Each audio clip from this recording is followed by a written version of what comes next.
नमस्कार. आपण ऐकत आहात चैत्राली लिखित राजवीर मल्होत्रा भाग 21.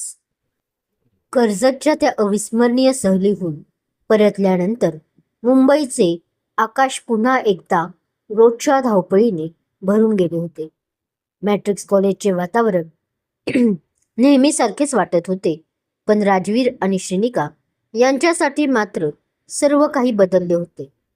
त्यांच्यात आता केवळ प्रोफेसर आणि स्टुडंटचे नाते उरले नव्हते, तर त्या 2 दिवसांच्या एकांताने त्यांच्यातील पती पत्नीच्या नात्याला एका घट्ट रेशमी धाग्यात गुंफले होते. पण तुला आमच्या कधी आणताय आता, हे मायाजीचे रात्रीचं गोड बोलणं तिच्या कानावर रात्रभर आदळत होतं, ज्यामुळे तिला फार लाज वाटत होती. सकाळी तिच्या त्या गोड स्वप्नातच झाली होती. ओटीपोटीत इतकं दुखत असूनही तिला राजवीरला फक्त पाहायची इच्छा मनातून दाटून आली होती. इतकी की कधी कॉलेजला आपण जातोय. त्यामुळे तिने आज सकाळी लवकर आवरले होते, जे मायाजीला कळत होते. आणि त्याही तिच्या या ओढीने गालात हसत होत्या, जणू त्यांना त्यांच्या काळातील त्यांची ती पहिली रात्र आठवली असावी. दुसरीकडे राजचेही असेच काहीसे झाले होते. त्याचा तो 4 BHK मोठा बंगलो त्याला एकाकी वाटत होता. आता तिला आणि मायाजीला आपल्याकडे कसंही करून आणायचं असे विचार त्याच्या डोक्यात सुरू होते, ज्यामुळे तो कॉलेजला अर्धा तास नेहमीपेक्षा लवकरच आला होता. सकाळी 11 वाजता राजवीर आपल्या नेहमीच्या कडक प्रोफेसर अवतारात वर्गात शिरला. काळा सूट, हातात लेदरची फाईल आणि चेहऱ्यावर तोच करारी भाव. पण आज त्याच्या नजरेत एक वेगळीच चमक होती. त्याने वर्गात प्रवेश करताच त्याची नजर नकळत तिसऱ्या बाकावर बसलेल्या श्रीनिकाकडे गेली. श्रीनिकाने आज पांढऱ्या रंगाचा कुर्ता घातला होता. राजवीरला पाहताच तिच्या गालावर आपोआप लाली पसरली. राजवीरने लेक्चर सुरू केले, पण त्याचे लक्ष वारंवार श्रीनिकाकडे जात होतं. जेव्हा जेव्हा त्यांची नजरानजर व्हायची, तेव्हा राजवीरच्या डोळ्यात तो कर्जतचा राज डोकवायचा. रोहित, जो श्रीनिकाच्या अगदी बाजूला बसला होता, हे सर्व बारकाईनं टिपत होता. त्याच्या खिशात तो काल रात्रीचा फोटो एका जळत्या निखाऱ्यासारखा टोचत होता. राजवीर आणि श्रीनिकाचा तो नजरेचा खेळ पाहून रोहितचा मुठ्या आवळल्या जात होत्या. हे दोघे माझ्या डोळ्यात धूळ फेकतायत का? श्रीनिका इतकी साधी कशी असू शकते? रोहितच्या मनात संतापाची लाट उसळत होती. शुभू आणि बन्या मात्र या सगळ्यातून अनभिज्ञ होते. त्यांना वाटले की राजवीर आणि श्रीनिका आता खरोखरच प्रोफेशनल राहण्याचा प्रयत्न करत आहेत. अधूनमधून त्याचं शिकवताना लाईनमधून फिरणे आणि तिच्या बेंचपाशी येताच नकळत एक अलगद स्पर्श त्याला होऊ जायचा, ज्यामुळे दोघंही बावरत होते. पण तेही नकळत. मधूनच तो तिला कुणाच्या नजरेला येणार नाही असा डोळा मारत होता, ज्यामुळे ती अजून लाल होत होती. असंच लेक्चर आजचं पूर्ण झालं. दुपारची सुट्टी झाली. कॅन्टीनमध्ये नेहमीप्रमाणे गर्दी होती. श्रीनिका, शुभू आणि बन्या एका टेबलावर बसले होते. पण श्रीनिकाचा चेहरा आज पडलेला होता.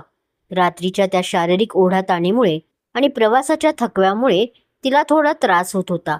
तिचे डोकेही सोबत दुखत होते आणि ती वारंवार आपली कंबर सावरत होती. श्री, काय झालं ग? तब्येत ठीक नाहीये का? शुभूने काळजीने विचारलं. नाही ग शुभू, फक्त थोडा थकवा जाणवतोय. श्रीनिकानं खोटे हसण्याचा प्रयत्न केला. नेमके त्याच वेळी राजवीर आपल्या केबिनमधून बाहेर आला. त्याने लांबूनच श्रीनिकाची अवस्था पाहिली. त्याला तिच्या त्रासाची जाणीव झाली. त्याने पटकन आपला फोन काढला आणि तिला मेसेज केला. बाजूच्या ब्ल्यू कॅफेमध्ये ये, एकटीच. मला तुला औषध द्यायचे आणि तुला पाहायचे. काळजी वाटते. श्रीनिकाने मेसेज वाचला आणि तिने शुभूला सांगितले. शुभू, मी जरा लायब्ररीत जाऊन येते. एक पुस्तक हवंय. ती तिथून निघाली खरी, पण रोहित, जो लांबून तिच्यावर नजर ठेवून होता, तोही मग गुपचूप तिच्या मागे निघाला. कॉलेजच्या अगदी बाजूला असलेल्या एका छोट्या शांत कॅफेमध्ये राजवीर एका कोपऱ्यात बसला होता. श्रीनिका तिथे पोचली. राजवीरने तिचा हात हातात घेतला. श्री, खूप त्रास होतोय का? सॉरी, मी कदाचित त्या रात्री जास्त. त्याच्या बोलण्यात आता काळजीपेक्षा जास्त अपराधीपणाचे भाव जास्त होते. राजी, प्लीज, इथं नको. कोणी पाहिलं तर? श्रीनिका घाबरून म्हणाल. कोणीच नाहीये इथं. हे बघ, हे पेन किलर घे. राजवीरनं तिला पाणी आणि गोळी दिली.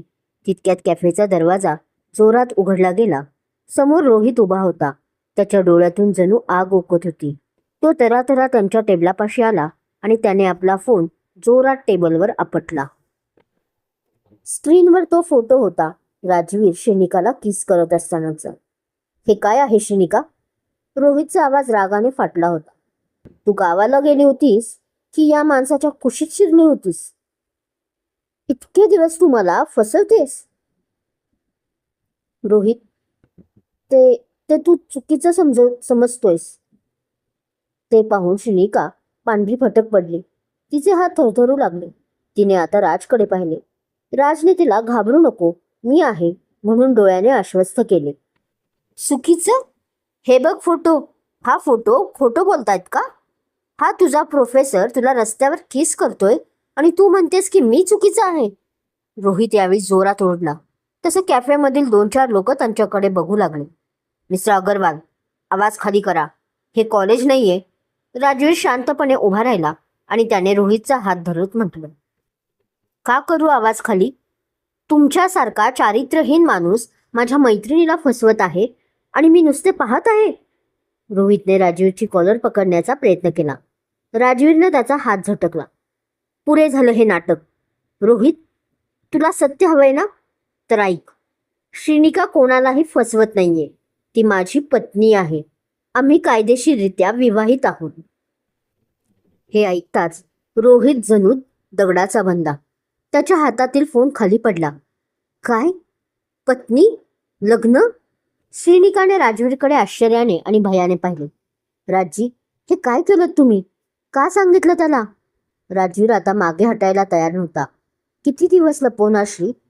तो तुझा मित्र आहे. त्याला सत्य माहीत असायला हवं. रोहित, आम्ही 6 महिन्यापूर्वी पोवईत लग्न केले. हे कॉलेजचं नाटक फक्त तिच्या सुरक्षिततेसाठी होतं. तुला तिच्याजवळ पाठवणं ही माझी एक चाल होती. पण त्या नादात मी विसरलो की तुझ्या भावना दुखावल्या जातील. रोहित हदरला होता. त्याला स्वतःचीच कीव येऊ लागली. ज्या मुलीवर त्याने जीवापाड प्रेम केलं ती आधीच कुणाची तरी पत्नी होती आणि ज्या माणसाचा त्याने तिरस्कार केला तो तिचा नवरा होता. तुम्ही दोघांनी माझा वापर केलात, एका मोहऱ्यासारखा. रोहितच्या डोळ्यात पाणी आलं. मी तुला खरोखर जपलं होतं श्री, पण तू फक्त एका प्लॅनचा भाग म्हणून माझ्याशी मैत्री केलीस. रोहित काहीही न ऐकता रागाने आणि दुःखाने तिथून पळत निघून गेला. रोहित गेल्यावर श्रीनिकाने राजवीरकडे पाहिले. तिचे डोळे रागाने लाल झाले होते.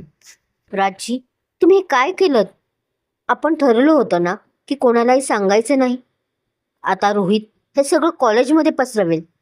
मग काय होईल? श्री, तो पसरवणार नाही. रोहित चांगला मुलगा आहे. त्याला आता सत्य समजले. तो आपल्याला मदतच करेल. राजवीरने तिला समजवण्याचा प्रयत्न केला. मदत? ज्याचं हृदय आपण तोडले तो मदत करेल. तुम्ही फक्त तुमच्या अहंकारासाठी हे केले. तुम्हाला जेलेसी होत होती म्हणून तुम्ही त्याला सत्य सांगितलं. आता गजूभाईला हे कळायला वेळ लागणार नाही. तुम्ही माझं रक्षण नाही, तुमचं टेन्शन वाढवलं. श्रीनिका रडत रडत तिथून निघून गेली. राजवीर मात्र तिथेच उभा राहिला. त्याला माहीत होतं की त्याने जो धोका पत्करला आहे तो खूप मोठा आहे. रोहित आता काय करेल? तो राजवीरचा मित्र बनेल की शत्रू? हे जाणून घेण्यासाठी ऐकत रहा राजवीर मल्होत्रा. बाकी आजचा भाग कसा वाटला समीक्षा करून नक्की सांगा. धन्यवाद.